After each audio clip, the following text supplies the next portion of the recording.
All right, we're going to continue on with some in-command mechanics today for our lunch stream. I just need to make sure my signal's good and then boost it.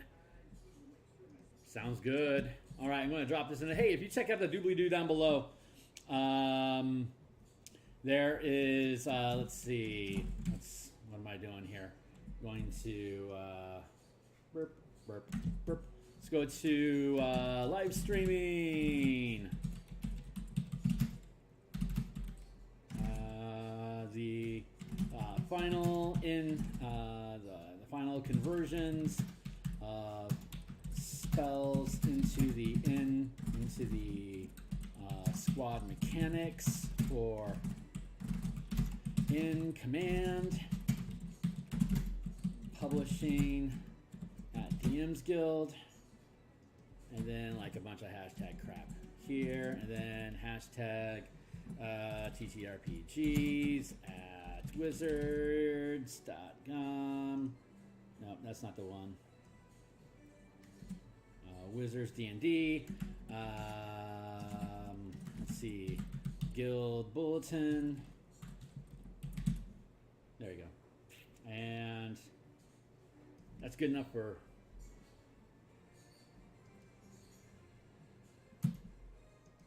There we go. And so that's my Twitter. You can check the link down below. And this is my Twitter. Welcome to it. Also down below is a bunch of links. There's my Patreon where all of these mechanics are free for you to view if you wish. Just give me a hot second here to jump down here to the DMsGuild design group, and Indestructiboy, who's been doing awesome stuff with Artificers. Tramp Monk, if you don't know Tramp Monk, he is amazing. Dungeoneers Pack, also excellent work as far as like describing characters and building 1 to 10 builds. Cleric Corner, always talking about flavor. Fry Minis does a lot of miniatures as well as upcoming DM releases. He has access to that. Rich Mary, also excellent with building flavor in the D&D community as a whole. Love you guys. So cool. There's that, and it looks good. Okay, so I'm going to pull this down here. Yeah, so you can check out the link below. It's got links to my DMsGuild. It's got a bunch of books on there involving spell points, mana mechanics, MTG conversion stuff. It's all 100% free preview. All the works that I publish are always 100% free preview, so you know what you're buying before you get it. Check it out if you like it. Buy something or everything just to add support. There's also a link to my Patreon, so patreon.com.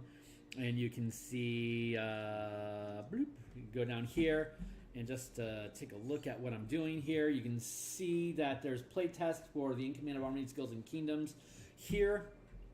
And if you get involved with that, you can see here is the playtest content. It's got the squad mechanics, command mechanics, army scale mechanics. And once we finish with today's stream, I'll be able to start uploading all of the spell conversions to have those available for use as well. I will then be doing streams for the conversion of Descent into Avernus, so that you can take hordes of demons or devils and fight Azariel's flying ship, or take back El Terrell. There's a number of different options to work at really large scales that we are going to have fun getting into. But today's task specifically is to finish up our spell list. So we are in the consolidated document. You can see there's 191 pages here. I'd say about 60 pages of that is just like garbage. That's going to end up getting cut out. Like I've done a number of different iterations of tasks and guilds and how experts can perform tasks and downtime activities on behalf of characters that are in command of them. But our primary concern today is finishing up the quick conversions for 4th level spells. Let's see, 4th level. So we want to get into Find Greater Steed is where we're at today. So we're going to go down to... Should be able to get down into 4th level here.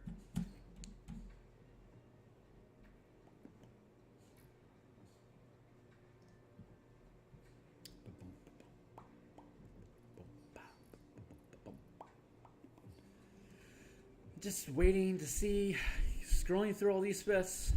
There we go. Thank you. Let's see. Aura of Life, Arcane Eye, Purity, Banishment, Black Tentacles, Blight. I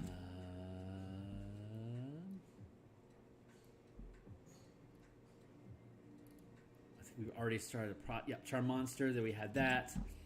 And we had Compulsion, Confusion, Conjure, Dominate Beast. So the thing here is that we're converting the 5e combat mechanics to be able to work with any scale, any number of allies and troops. Like you could have like 2 or 3 war dogs at the 5-foot scale working through a first or second level dungeon, or you could like go into Descent into Avernus and have 10,000 demons in an army waging war against devils. The mechanics are fluid to be able to work at any scale using the same 5e mechanics that you're used to. The only thing is that these mechanics, the spells don't really think about how many troops do you want to have running around with you. So what we're doing is we are going through here and we are just looking at the, like for example, let's go to the playtest documents. Let's deconsolidate. Let's go. There we go. To the in command document here, and we can scroll down. Down. What we've done is we've boiled down all the creatures in the game into 5 ranks, 1st through 5th. Their ranks are. Let's get to squad rank, DC, command rank table. I'm going to copy that. And we can scroll back down here.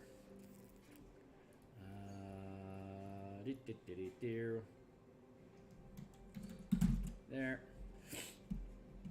So CR up to 1 is 1st rank, and these are just the generic stats that go for, like, if you're just going to have, you're a 1st rank character and you've got, like, say, 3 Towns Guard with you, then those Town Guards generically have 10 hit points. If it's a good, like an attack bonus or like a strength check, then it's going to be a +3. If it's going to be like a wisdom or like a crappy roll, then it's going to be a +1. Basic damage is D4. Against saving throws that you would have is DC 13. Armor class is 13, and you can see it ramps up to something more impressive. And again, the size of the number of troops that you have with you, like if you've got like if you got this troop running around, you got this 2x2 squad of troops. That's 2. So like at 1st rank, it'd be 2d4 with like bare knuckle brawling. If they have spears that are doing d6 damage, then it'd be the squad's 2x2. It would be doing 2d6 damage. If you've got this 6x6 squad at like at 13th level, if you can at 12th level, you could fill this whole space with a bunch of soldiers. And that'd be a 6x6 space, so that'd be 6 times their D spear, which would be a D6. So if you had 35 spearmen in your commander in the squad, in the command zone squad with them, then you'd be looking at 36 soldiers dealing 66 damage every time they piked something. So that's the super skinny quick of it. So what we've been doing is we've been taking these spells and we've been looking at, well, this is a 4th level spell, which is Find Greater Steed. And so let's go to Find Greater Steed, which is the next spell on the list for us, because we already did Dominate Monster. Fabricate, Find Greater Steed. 4th level spell, we know a 4th level spell is 7th level, which is 2nd tier. So by default, this would be like, it would start with you summoning a second rank critter, which would have a minimum of 20 hit points. And when we deal with hit points, that's the amount of hit points they themselves can take, which is a lot less than what shows in the monster manual.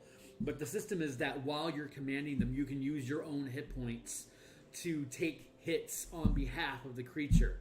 A DM is always welcome to have these creatures operate independently and use the hit points, attack rolls, damage rolls, etc. that are built into the creature that's in the monster manual as written.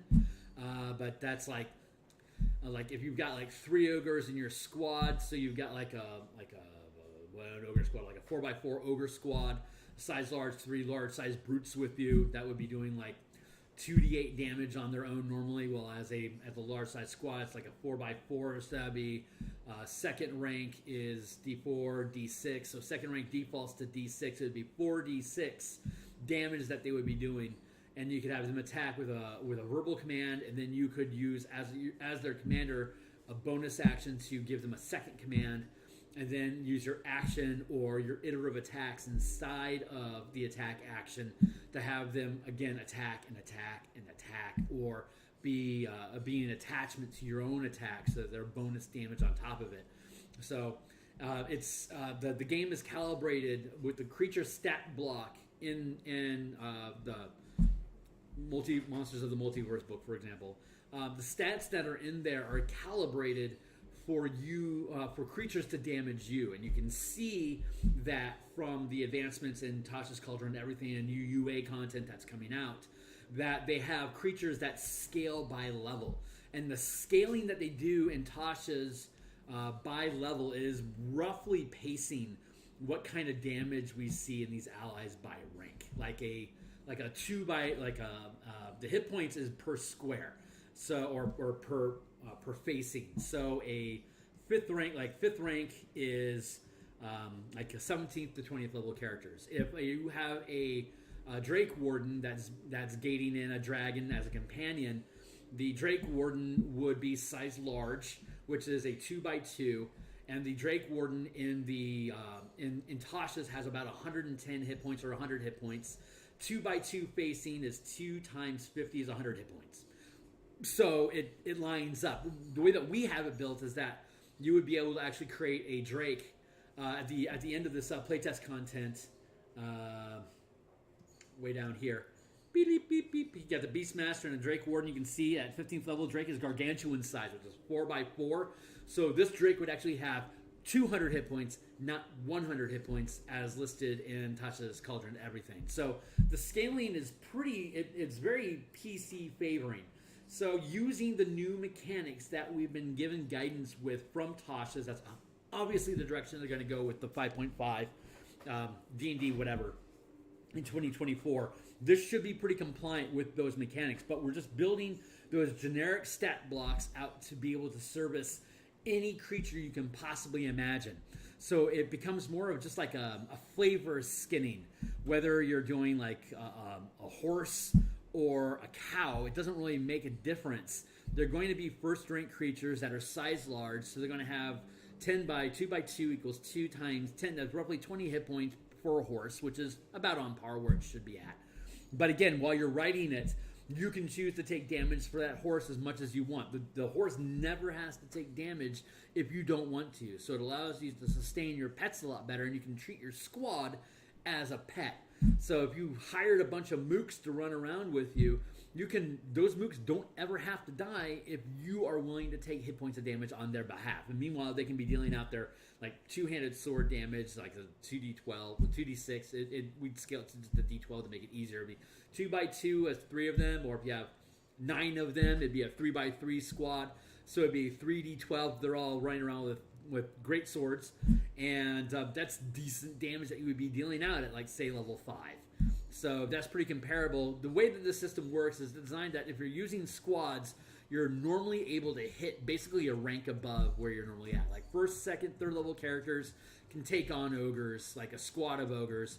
You can take those on head-to-head. Like we've done testing where we had 4 characters with teams of 3 villagers with pitchforks and spears.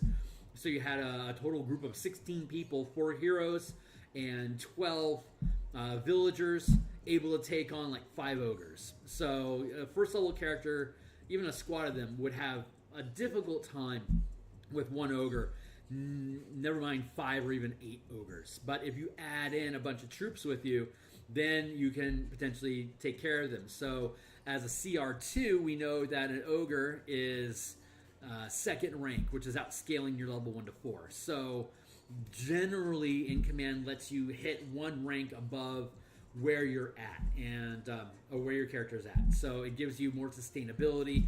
It gives you a little bit more protection. A DM can create scenarios like we had with the Horde of the Dragon Queen, Greenest in Flames, and as we will do with Descent into Avernus. Once you get the scaling into effect, the amount of damage, like if you have 100 troops at the 50-foot scale, or you have 10,000 troops at the 1 mile scale, the mechanics are identical. So it doesn't really matter anymore how many troops you have with you once you calibrate your game to having these minions working with you. It's just they're working at a larger scale. All the math works out pretty much identically, just on a larger 10 times, 100 times, 1,000 times, 10,000 times, depending on the amount of troops that you have and the scale of your square. So being a 5-foot square, a 50-foot square, a 500-foot square, a 1 mile square, it just continues to scale up like that. So pretty easy to calibrate.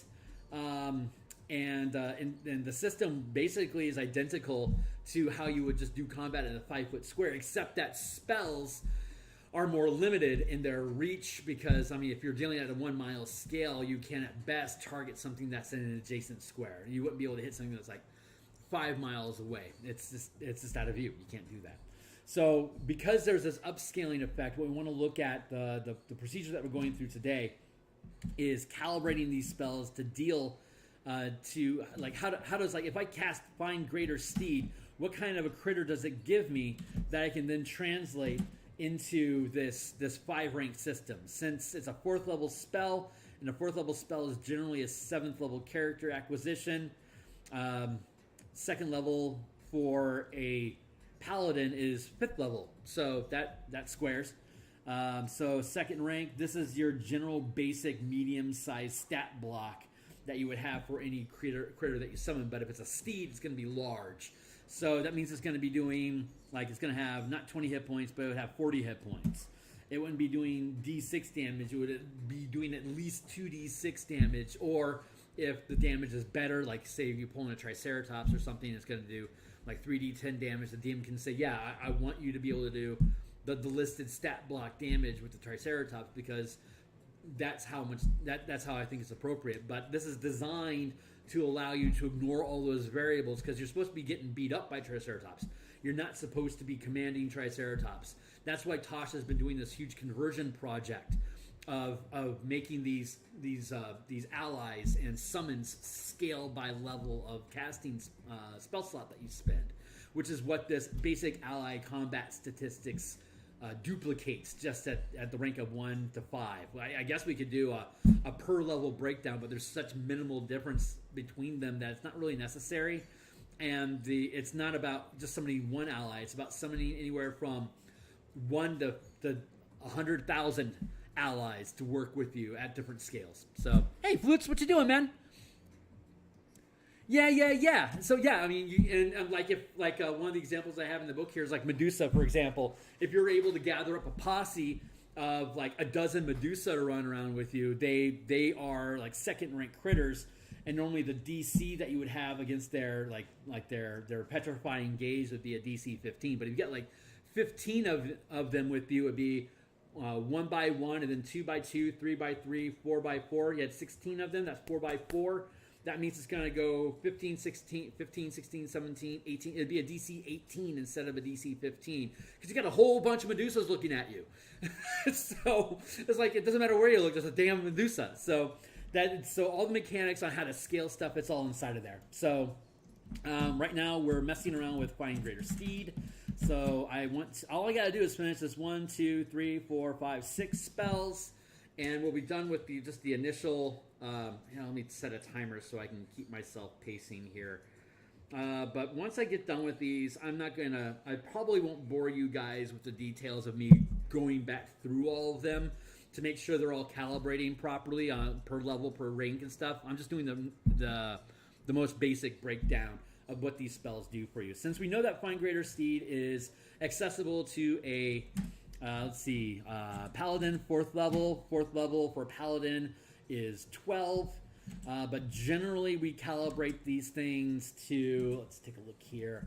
Generally, let's see, a 4th level spell would be available to a Paladin at 13th level normally, but a 4th level spell would normally be available to a full caster like a cleric at 7th level. So we're not taking into account that Find Greater Steed is normally limited to the Paladin spell list. We're taking it from a full caster perspective. So Find Greater Steed generally starts off with a second rank critter. So let's see if that is true. Let's go ahead and see a Pegasus, for example, is a CR2. See, CR2 rating? And if we go back to our system here, we see that CR2 is second rank. It aligns, so that works. Let's see. A Periton is also CR2. Direwolf is a CR1, but when you bring it in, you can skin it as a wolf if you want to, instead of skinning it as a Periton, instead of skinning it as a Pegasus. And if you want to use a wolf, it's going to be able to use the second rank generic bonuses, since a dire wolf would be, say, size large. Hit points is by facing, so if it's size large dire wolf, 2x2 means that dire wolf has 40 hit points. The dire wolf would be doing 2d6 damage. So let's see what the dire wolf does over here. Dire wolf does skills, senses, language. Let's open up a new tab here and see bite. 2d6. Look at that magic. 2d6, huh? It's a little, we're dropping the pluses because we're just dropping them. It'd be super reasonable for the DM to say, hey, I'm going to just give you the d6 plus 3 because it's only plus 3 more. But otherwise, look, it's got 37 hit points on average, and using our system, the 2x2, second rank, 40 hit points. It just works.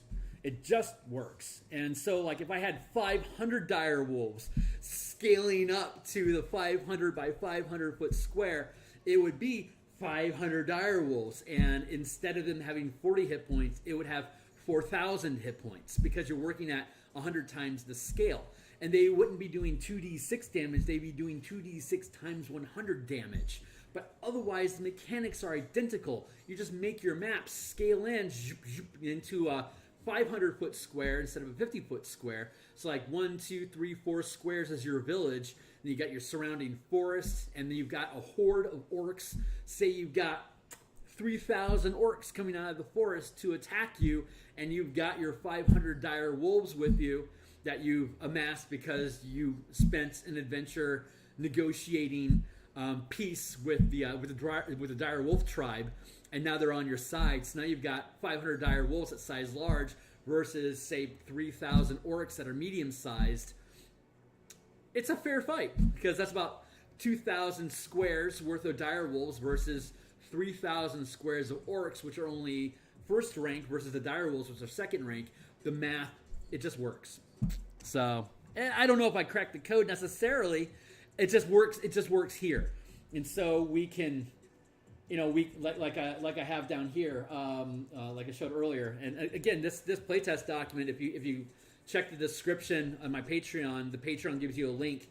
It doesn't cost you anything to get it. It's just on my front page of my Patreon. Here's playtest content, and you can see all this stuff. But you can see Druid wild shaping into different shapes, and these are the kind of things that you can do when you're wild shaped and other things. The Drake Warden, having you at third level, having a medium-sized Drake, scaling it to 15th level with a gargantuan size, like I was talking about, or the Ranger with a Beastmaster. The way that Beastmaster now distinguishes it's using this system, the way that the Beastmaster distinguishes itself from the Drake Warden is that a Beastmaster can control a squad of creatures, like 2 bears and an ostrich, or like 15 eagles, or whatever you can cram into. At 15th level, you have a gargantuan-sized base that you can summon. You can have as many allies that can fit inside of that space be your pets. Kind of like the old, I think it was called Beastmaster. Was a movie in the 80s where he had a ferret and he had an eagle and he had a jaguar. And he just had all these critters that ran around that would do different things for him, like thieves and stuff, and like tanking while he was running around with a sword. The Beastmaster now can capture that same flavor. And if you want to have a single powerful critter, then that's where you go with the Drake Warden instead. Drake Warden gets one gargantuan-sized dragon that does all the crap that you would expect a gargantuan-sized dragon to do. But if you want to have that Taskmaster system on board, then you're a Beastmaster instead. But almost all, otherwise most of the subclass mechanics are the same. So, yeah, I loved that movie when I was a kid. It had those guys with the masks on their face, like they had the little slug that was dropped into mask that was put on their face and it turned them into undead. Oh man, that was I was 5 when that came out, and my aunt Mickey she let me watch it on HBO, even though my parents totally didn't want me watching movies like that when I was 5. But God, I love that movie. But yeah, so the quick skinny here is that just, the system generally works. So the way that let's see, fourth equals second rank, and let's see what its upcasting does. Whenever the mount disappears, it leaves behind any object it was wearing or carrying. You can't have any more than one mount bonded by the spell or find steed at the same time. As an action, you can release a mount from its bond, causing it to disappear permanently. Disappear, control mounts, 1 mile. Oh, okay, it doesn't have an upcasting cost. So when we finish with this conversion and I go back through all 78 spells from level 1 to 9, I can build in a level curve where we're basically what I'll do is once I have these quick skinnies, no upcast.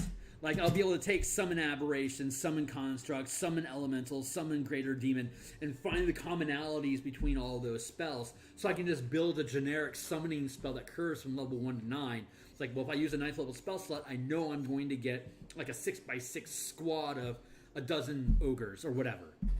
So, yeah, that movie was off the hook.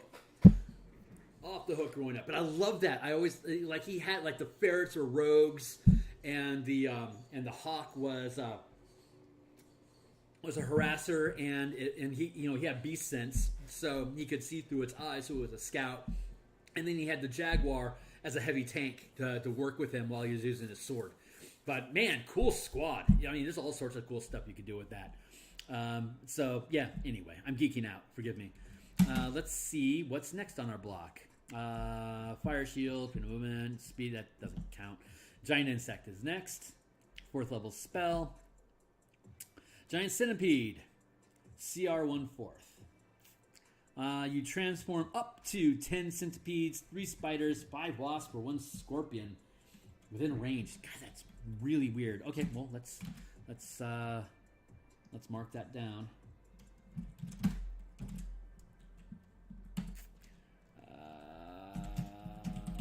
Centipedes, 3 spiders, 5 wasps, 1 scorpion. Let's see how this shakes out. So you transform up to blah within range into giant versions of their natural form for the duration of the spell. Centipedes become giant centipedes. Spiders become giants. Oh boy, that's, talk about being on the nose. So this is a first rank, 10 first rank. This is that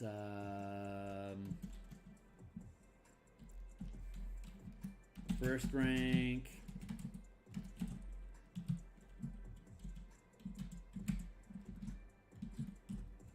Spiders are large. Giant centipedes are small, so that's worth noting. First rank, small, is 1 square. 3 spiders, giant spiders, are CR1, which is first rank, large. 5 wasps, giant wasps are medium size, CR1/2, first rank. What was that, medium? Medium. And then a giant scorpion is it large? It's large and it's CR3. So CR3 we know is second rank. Let's get back up to our reference here in the playtest document. Free for you guys to look at. Be welcome to get into this. And if you're interested in playtesting Descent into Avernus, where you're controlling a couple thousand demons fighting Azrael's flying fortress, drop me a hey. Either throw me a like in Twitter, or ping me on my Patreon, or just drop a hello into the comments. And I should be doing playtesting for descent at, I think it's going to be 12th level is where we're probably going to end up landing. Hopefully late July, August. So, and hopefully that means that by end of August, we'll be done with the documents, and Ukulele Bard and I will be able to hand that off to Adam Hancock, who created Baldron's guide, and honestly, a lot of really cool crap. Adam has done a ton of cool crap, and we're really thrilled to have him as our editor. So, quality content, yo. What was I looking at? One Scorpion large, so it's second. Yeah, that was what I was doing. So CR3 is second rank. So second rank, and Scorpion is, remind me, is it huge? It's large. Large. Okay, so I have to think. I hate thinking. Oops, there we go. There, burp, burp, burp, burp. Grab a sip. So, if you are a 7th level caster, that makes you, let's go back to our document here, look at it. Second rank caster, 7th level spell, 4th level spell, 7th level caster, second rank. Second rank characters can command a squad up to a 4x4 gargantuan sized plate without having to make morale checks. If your squad is larger than that 4x4 spot, anything that's outside of that 4x4 zone that you start with, you have to make morale checks to retain control of them whenever you issue them a command that requires a die roll. The way that the system works, here I'll show you real quick. The way that the system works is that you use your rank 1 to 5, so you get you roll your 20-sided die whenever you have your squad do something that requires a die roll, like making an attack, an ability check, whatever. You use a D20 because it's 5th edition, and then you add your rank. Say in this example, it's your 7th level, so that's +2, and then you have your command die. And depending on what kind of a character you are, depends on what type of commander you are. You're either a strong, average, or a weak commander. And so here's how that breaks down. Barbarians, fighters, monks, warlords, work in progress. I think we're going to let go of the warlord as its own class, because there's like a crap ton of warlord classes out there. But like commander, I think like Kittles has a warlord. Any warlord that you run, any third party commander content, honestly. Like anybody that's put out a commander class that's supposed to command characters become a strong commander in this game. Average commanders, you can see that these are basically the half casters and rogue. And then you got weak commanders, and you can see that the commonality between all the weak commanders is that they are full casters because they have a hella battery. So the thought process here is that these weak commanders cycle through troops because they're summoning them to fight and die without even worrying about it, because they don't even really exist. The physical form, who cares? They die, they disappear. You can just summon them back again and keep going. That's where the firepower from full casters come from. Strong commanders generally can't summon anything. So they have to go fetch somebody, or it has to be given to them as a resource. And when they then take command of those allies, then they can use the strong. So you'd use your D20, plus if we're talking 7th level for 4th level spells, 7th level is a +2, and then whatever die roll is appropriate. So it's kind of like the psionic die. You get the D20 plus your command die plus your rank equals the average. So if we're talking 7th level, if it's a barbarian, for example, it's going to be a D6. If it's a ranger, it's going to be a D6. If it's a wizard, it's going to be a D4. So taking wizard into account, D4 plus an average die roll of 2 on a D4, that's D20 plus 2, and then second rank 2. So it's going to be a D20 plus 4 is what their basic command roll, like what their assuming you roll like 11, generic 11 on a D20 die roll. So on average, you're going to be rolling like around a 15 at 7th level to command these things to attack. you can, again, the DM can allow the bonuses or the damage of the creatures commanded to override the generic numbers that we have in the system. But the system is designed there to not be overwhelming, that you don't give somebody a Trask and they have 7 attacks around that are doing 5d8 damage each attack. It's like, no, you would just build that Trask as a, oh yeah, here's the CRs for Medusa. We were talking about Medusa's a second rank critter. So if you had 16 of them, 15, 15, 16, 16, 17, 17, 18, 18, 19, 19, there you go. And then when it clicks over to the higher scale, it would just continue forward. So just going back down, commanding army mechanics. What was I doing? Oh yeah, I just wanted to explain how that stuff worked. So let's get back into. Here's that hit points per squad. So like we had the second rank creature, like a spider, for example. A giant spider is a second rank creature. It fills a 2x2 spot. So a giant spider would have 40 hit points, right?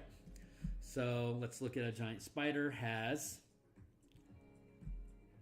26 hit points. Okay, so in our system, it's a lot better off than it would be using this. If the DM wants to leave it at 26 hit points, go right ahead. Our system allows it to have up to 40. So sometimes you win, sometimes you lose. Let's see. Okay, so is there upcasting? The GM might allow you to choose different targets, for example, blah. Creature remains its giant size for the duration until 0 hit points or actions dismiss the effect on it.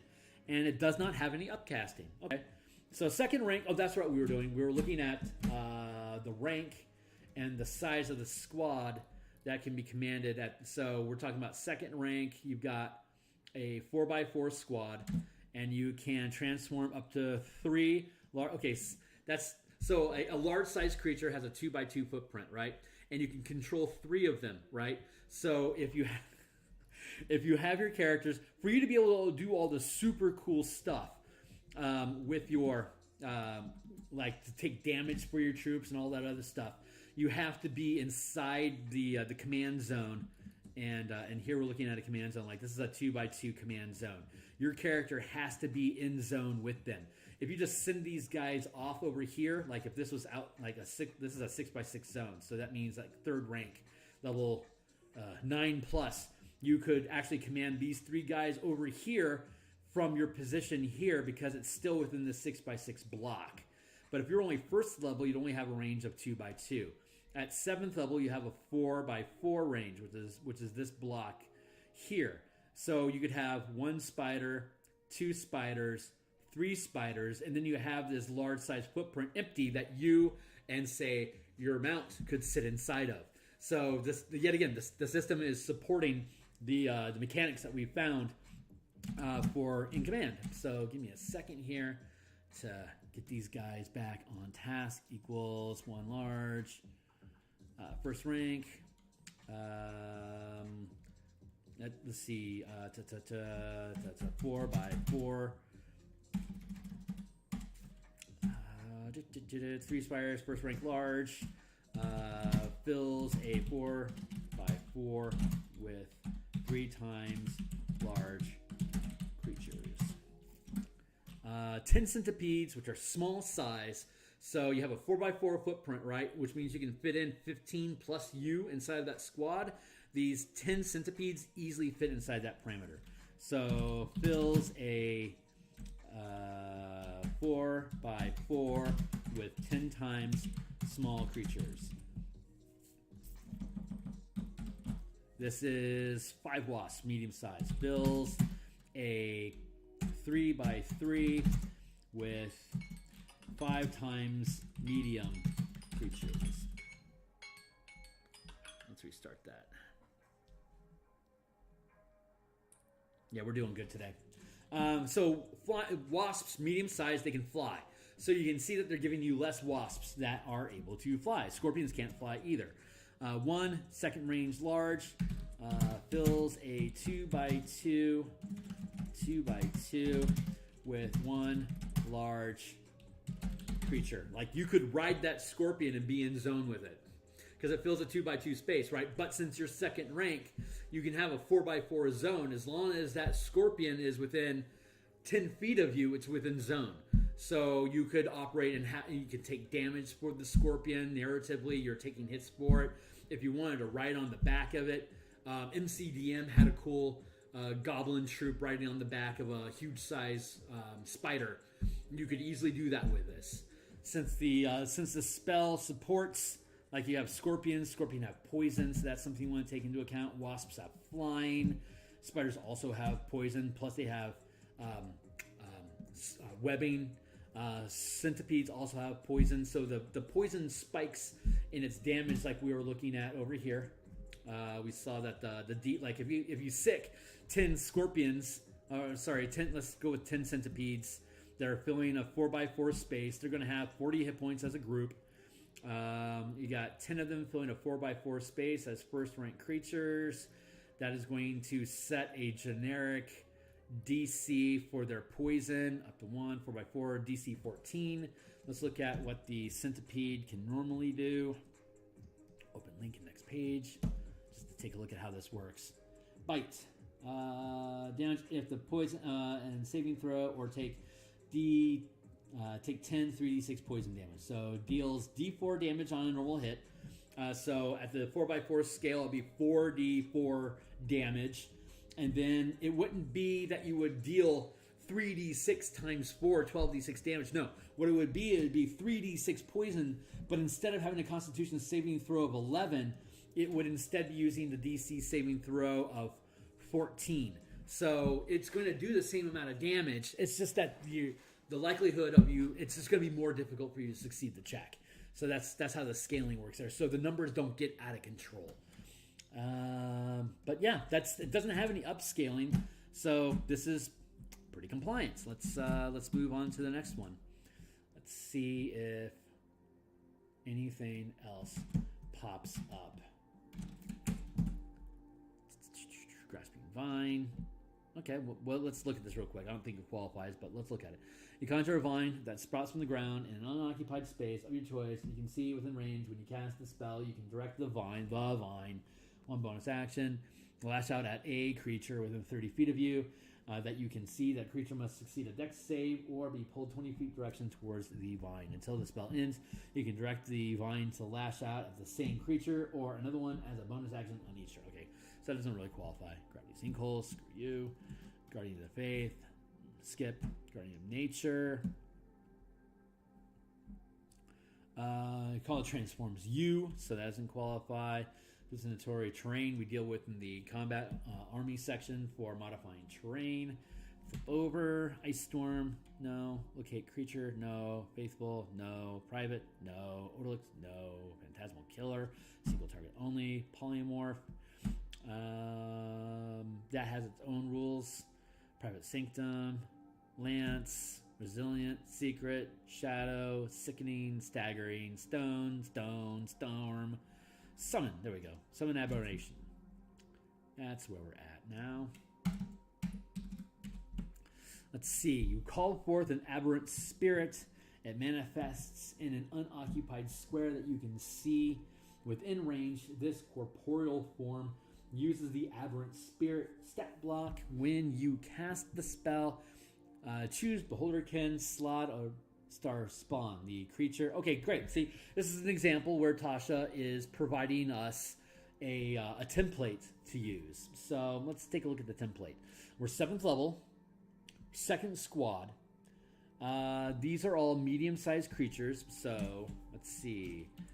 Summon 1 medium-sized creature. 2nd rank automatically. 40 hit points is 40 plus 10 for each spell level above 4th. 40 hit points. 2nd rank.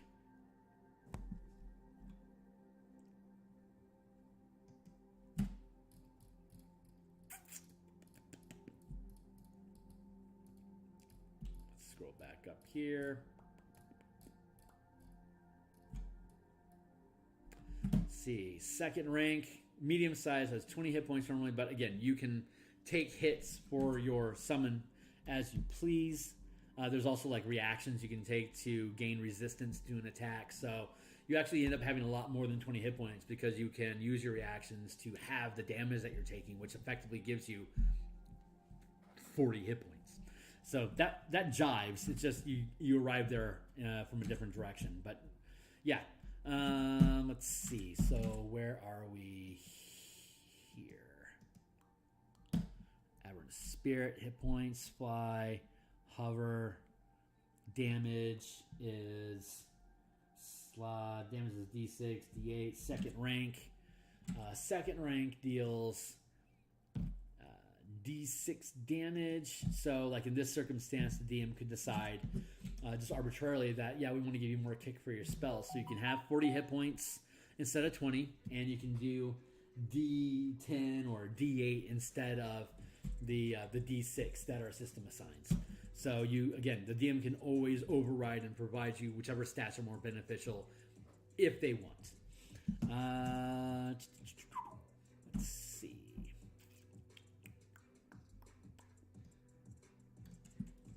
Oh, I can move this down here. Whoop.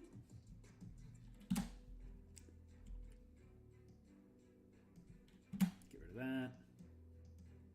Now let's keep that one up. Right, there you go.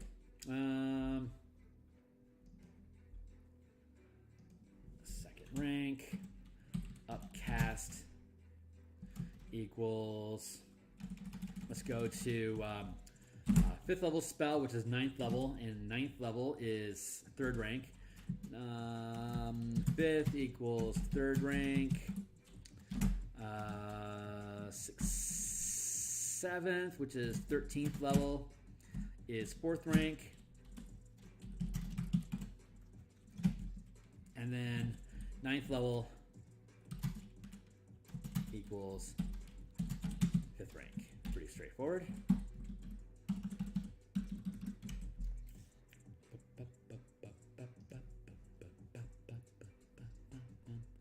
Wisdom construct 2 for us. No, I didn't want to do that.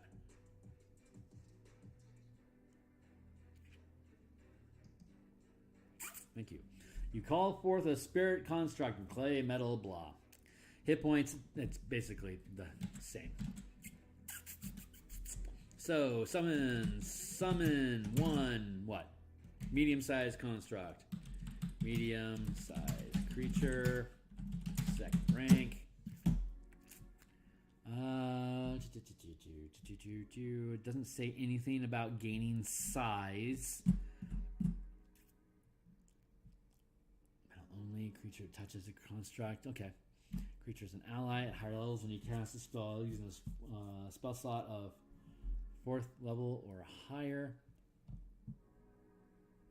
Use the higher level wherever the spells. Oh, okay, I see. Got it. So same thing. I suspect these are all going to end up being the same.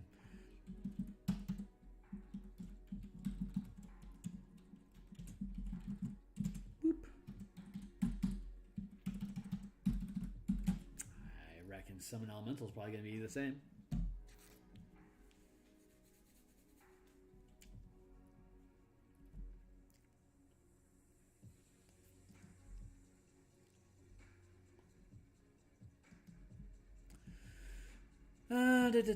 Fourth level, elemental, medium, cool.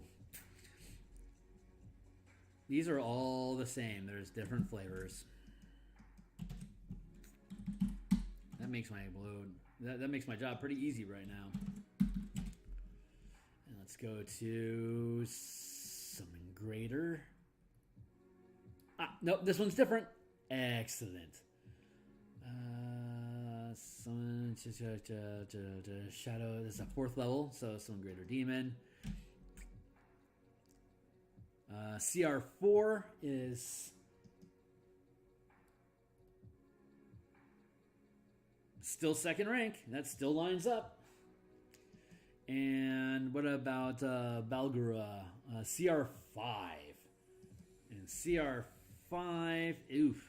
CR5 is technically 3rd rank. So let's see how that weighs out. 7th level spell, 3rd level, CRC. You utter foul words, summoning one demon from the Chaos of the Abyss. You choose the demon's type, which must be one of challenge rating 5 or lower, such as a shadow demon or Barlgura. Okay, so let's see. Let's go to our handy dandy. Let's go to our sheet here and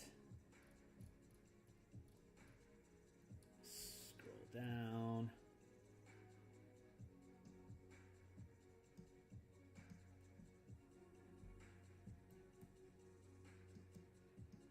I'm going to edit this. 6, 10, open for conversation.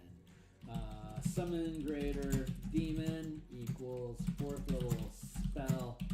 Summons Barlgura equals CR5. Can we afford to expand second rank to be 2 to 5?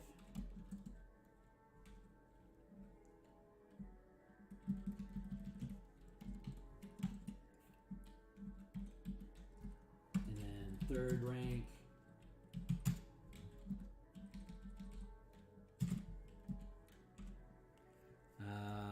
would be 2, 3, 4, 5, 6, 7, 8, 9. 6 to 9.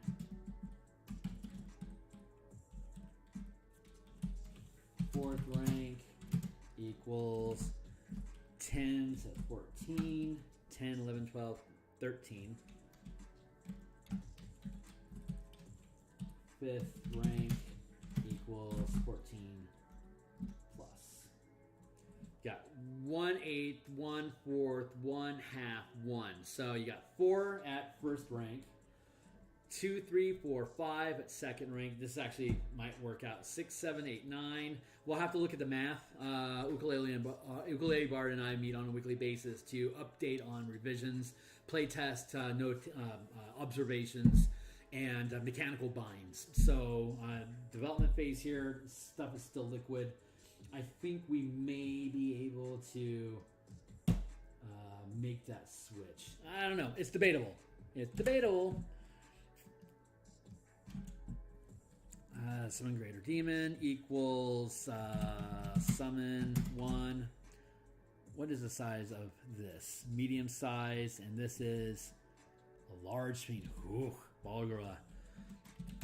Barlgura equals, and this is a shadow demon. Shadow demon equals second rank, medium. Barlgura equals third rank, CR5, large. Ooh, man, that is a considerable change in power. See one of the hiccups. The reason why this is a hiccup, or why I'm stressing over it, is because if you're a third rank, if you're 7th level and you summon a third rank, that is a higher rank than you. So you would have to make a morale check every round. Anytime you tell that Barlgura to make to do something that requires a die roll, if the CR the 2, 3, 4, you would have to roll on your command die the D4, the D6, the D8. A wizard would have a D4. You would have to roll a 4 on that D4. Otherwise, the Barlgura ignores your command and potentially kills you. So I think what we're going to have to do is we're going to have to expand the CR to 5 at second rank. I think this is the only circumstance that I've seen where CR5 clicks in at something below 9th level casting, 9th level character level. And I don't think we've seen a radical difference between 4th, 5th, and 6th CR that's going to bar us from being able to make that switch. But we're going to have to do the math.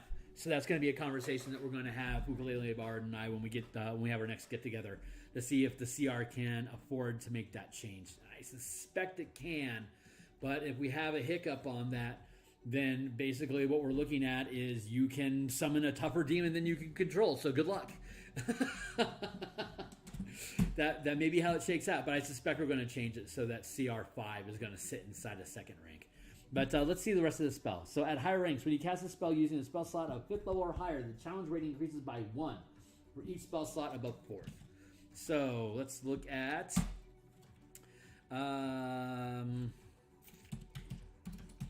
5th equals CR6, 6th, 7th, 8th, 9th. If you check out in the description below, there's a link to all my DMsGuild stuff. And if you check out the tap and tap burn 5-color mana spell point variant rule core mechanics, it's like chapter 5, I think.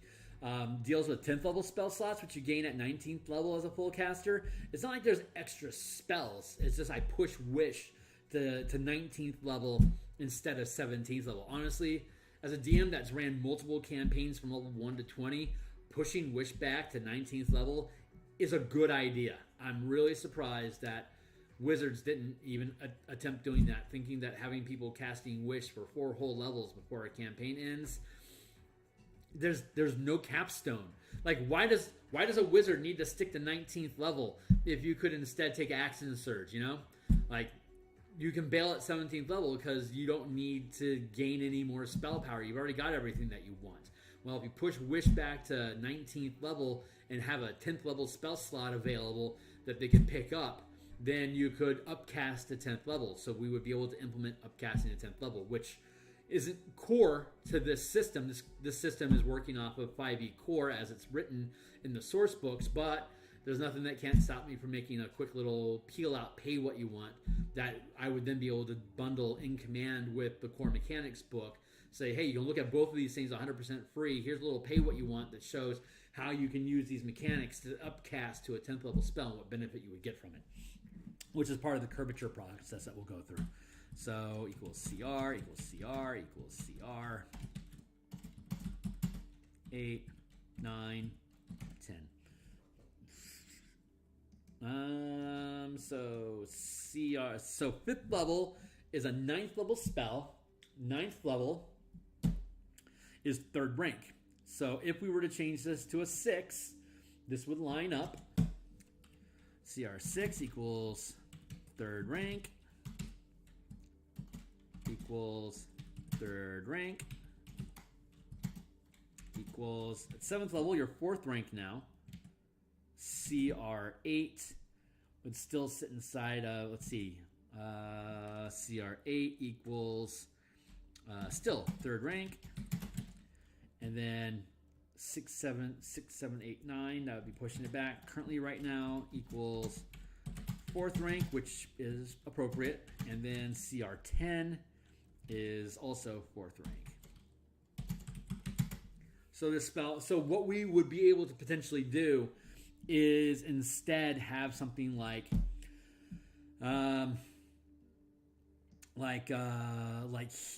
here, 13th level. Yeah, like here it could be, instead it could be 4th. And then here at what, 17th level, then here it could be 5th. Like we could bend the rules. Like once we go through the curvature process, we'll be able to see what's appropriate for that, and we could then, like, instead of like CR10, you would have potentially like open ends, like let's summon a Balor. But the Balor would be using your command stats, not Balor stats. So it would be a single like huge sized creature. It would have 350 hit points. It'd be doing 3d12 damage. It'd be DC would be 22. Armor class 25 plus 11 to hit. Yeah, that jives. So we'll have to look at that curvature process after we review these mechanics here. We'll go with comments equals 610. Make changes to CR. Let's do another one. What time is it? 1:50? I think I've been doing this, what, 50 minutes now? Live, 59 minutes. Ooh, I'm just about to hit an hour. Just about to hit an hour, and I just finished. So that's our curvature process. That's all the spells. we've completed all the spells. So what's some of the stuff that we're going to be doing here? This is an appendix that goes through all the summoning and control spells. There's 78 of them. So once we build a smooth curve, we'll be able to demonstrate how that curve works. Appendix B is Renown. Inspired by Guildmaster's Guide to Ravnica. This is the Renown. Normally Renown doesn't have this this mark. This one is something we had to add in for rank. Level, Renown, rank.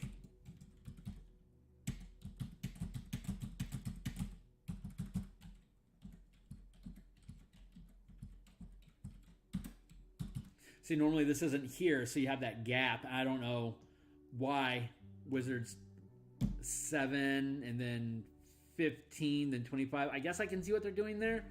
I think again, these ranks are aligned by your proficiency bonus progression, not by your tier of play.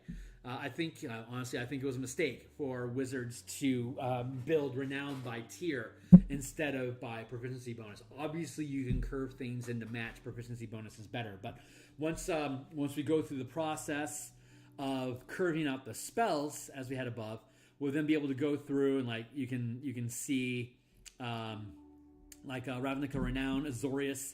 Here's the things that you get from Azorius at the different ranks. Here's the things you get at Boros at different levels of Renown, and then you can see that the Renown has a rank. So actually, let's take a hot second here and dip down into. Let's dip down into here and kick down to page 60 something, 50.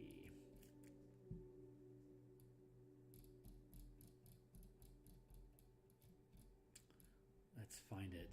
Communities, guilds, vehicle combat, guilds and kingdoms. This section, this guilds and kingdoms section, and all the tasks that go with it, will drop into the playtest document that's on my Patreon for free for you guys to look at once we get through mulching it, as it were. But guilds and kingdoms, there are guilds, and then there are specialists, NPC specialists. NPC specialists gain ranks. Like you can have a 1/8 CR villager that could be a 5th rank carpenter, capable of, I don't know, amazing carpentry, with like a plus 11 bonus because he has 50 renown that he's built up, and it took him 17 years to get there.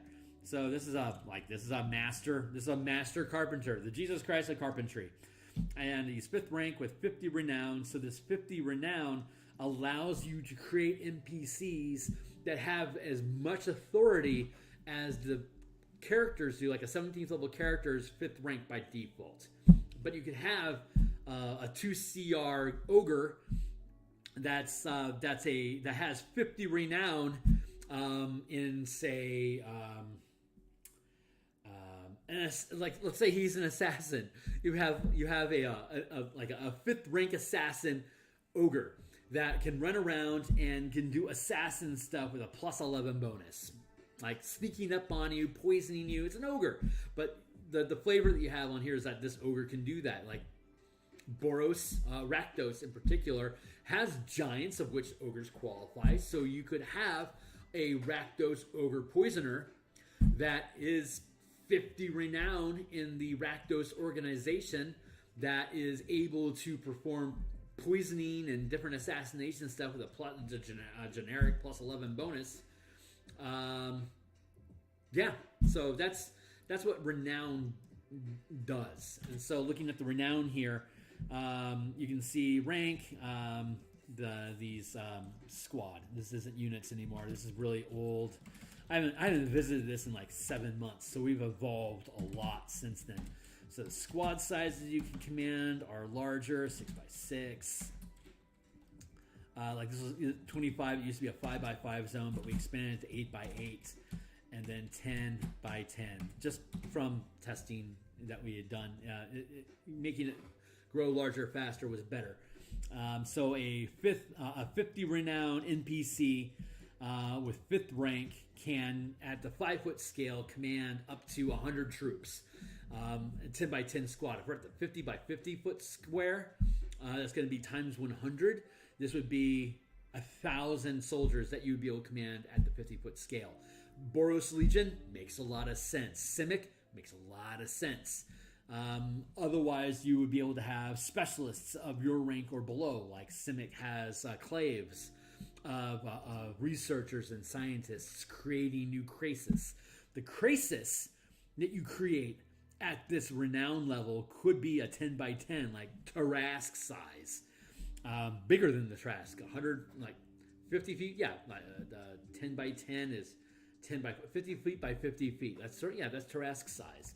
So you could be at level 17 or 50 renown at 5th rank. Your Simics could be creating Tarasks. Like that's your pet scientist project right now, is to create the Tarask.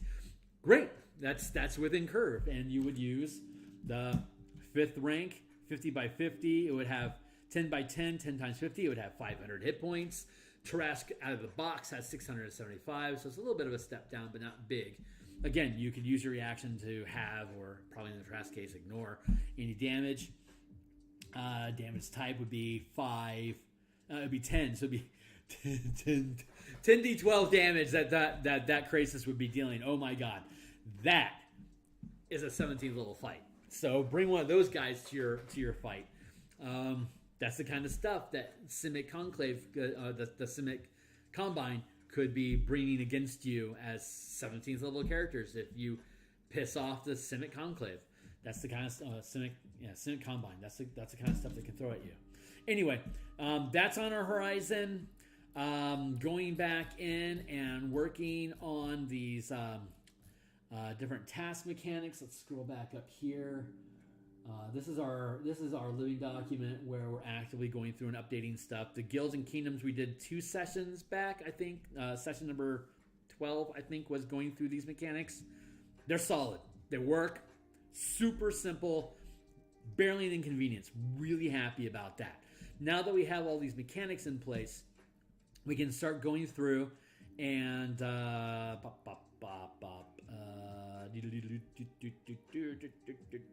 building tasks. Tasks are downtime activities that NPCs and groups or squads of NPCs that perform downtime activities for your character are called guilds. Locations that build structures to create safe havens and networking resource hubs. Those are called communities. Both guilds and communities exist inside of kingdoms. So guilds and kingdoms followed up by tasks. So when you have your kingdom, or rather when you have guilds or communities inside your kingdom, or you have specialist NPCs that are followers of, like if you've got like if you go up to Thieves Guild trope, you've got say 27 rogues in your squad in your guild. That's also 27 rogues that could be in a squad if you wanted to command them that way at the 50-foot scale. But like a 12th level, 13th level character would be 1, 2, 3, would be 4th rank. 4th rank is 2, 4, 6. 6 by 6, 27 rogues you could fit in at 9th level. So at 9th level, you have a Thieves Guild of 27 rogues. You could have all those rogues roll out with you to just do a beatdown on something if you wanted to use them as a squad to attack something in combat. But then you could then, out of combat into downtime activities and exploration and social encounters, you could have those squad of 27 thieves going out and performing tasks. Whether they're doing something like crafting poisons or gathering information, blackmailing people. A lot of these things are ways for you to be able to create items that your character wants, whether they're magical or mundane, to create structures to build a community. There's also, what's the word I'm looking for? Creating primarily a lot of these things funnel down to creating adventure hooks for your characters. One of the biggest problems that campaigns have once they get to 12th level basically level like third and fourth tier, basically. Once you get into those higher tiers, the biggest problem that DMs and characters find is motivators for things to do. The players become more of the driver in those campaigns than the DM can, because they have so many things that they can do. But by building into kingdoms and guilds, you can have adventure hook generators, where you're starting to bump into different organizations that are of the same rank as you. You're 4th or 5th rank, like 13th to 17th level, up to 20th.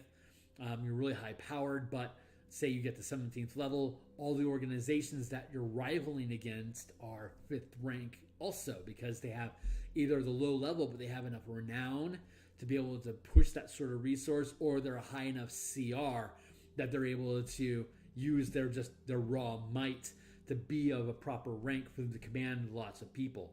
So you could have these, like Xanathars, for example, is like a beholder is what rank is a beholder actually? Let's go here and link tab. Beholder. Xanathar of Xanathar's guild. Beholder is the head of the Thieves Guild, large size creature, CR 13. So using the system, CR 13 is 4th rank.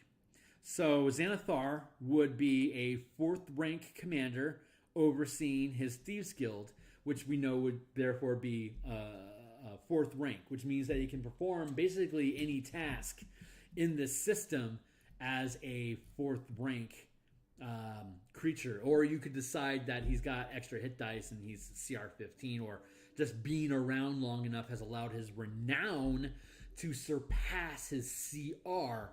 So even though his CR says he's 4th rank, he could have enough renown as a crime boss to then become 5th rank. So his CR can be overshadowed by the respect that he commands from other people. That way you can build these things in. Like Azariel from Descent into Avernus is probably going to be treated as a CR. Well, I mean, Azariel is what? It's a solar, astral. Let's look up Azariel. I think that's how you spell her name.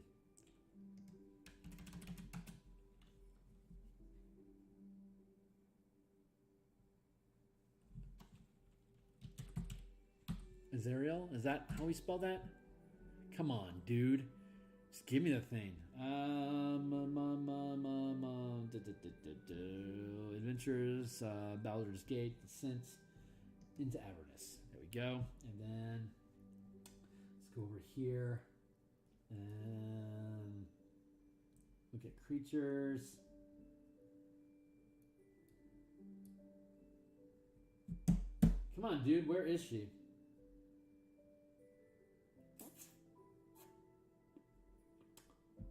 Right. So, not listed in here, huh? I mean, I can imagine like 1,000 situations where you'd want to kill Azariel. Sorry, kid. You gotta go. Just because you're named, just because you're the big dog in the adventure doesn't mean I ain't gonna kill you. I'm definitely gonna kill you. Adventure overview. Let's look up what Azariel is. Jeez, it's so ponderous.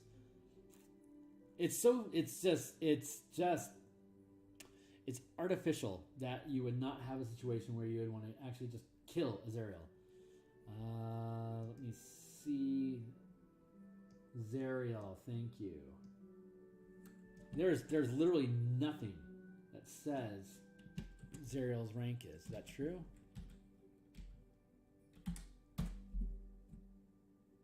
There she is. Azariel, thank you. I don't know why I couldn't find it.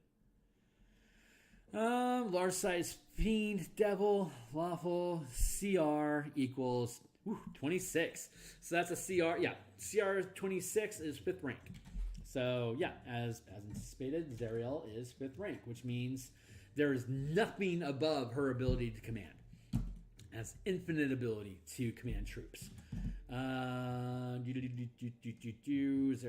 5x5 task difficulty. Yep. Anyway, that was anyway. The next thing that we're going to be doing on stream. Boy, this is kind of a limp ending. Sorry about that, guys. The next thing we're going to do is we're going to be chugging through. Pardon the pun, chugging. I need to convert the magic items. I have the magic item converting guild costs. The amount of gold per day that a guild can generate, like normally a character can do, like days investment, crafting cost, craft cost 50.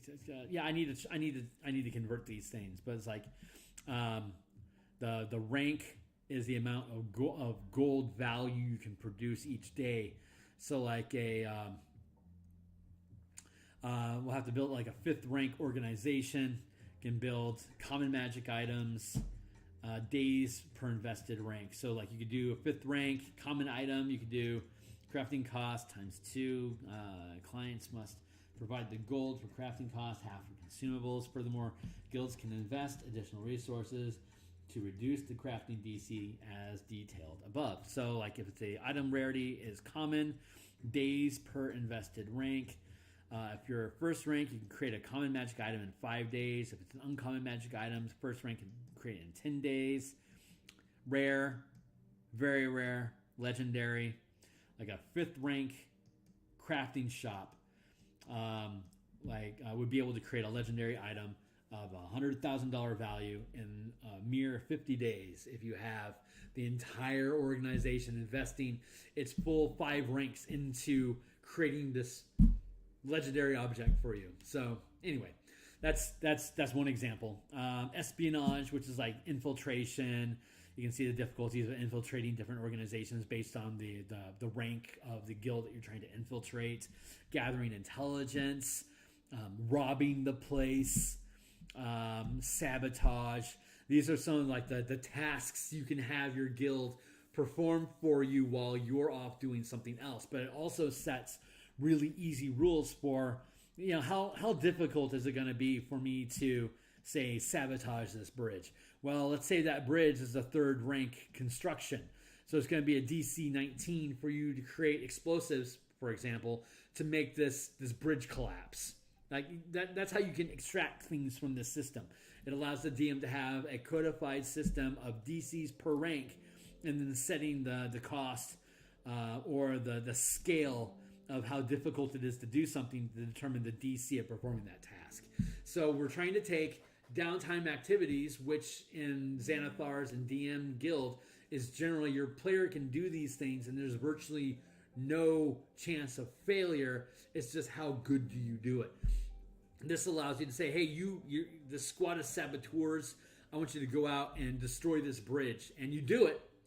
And so your command check would be a DC 19 if you're a 3rd rank character, and that means you're rolling, say, as a rogue, you're, say, doing a D8 plus 3, D20 plus D8 plus 3, 11, 4. 8.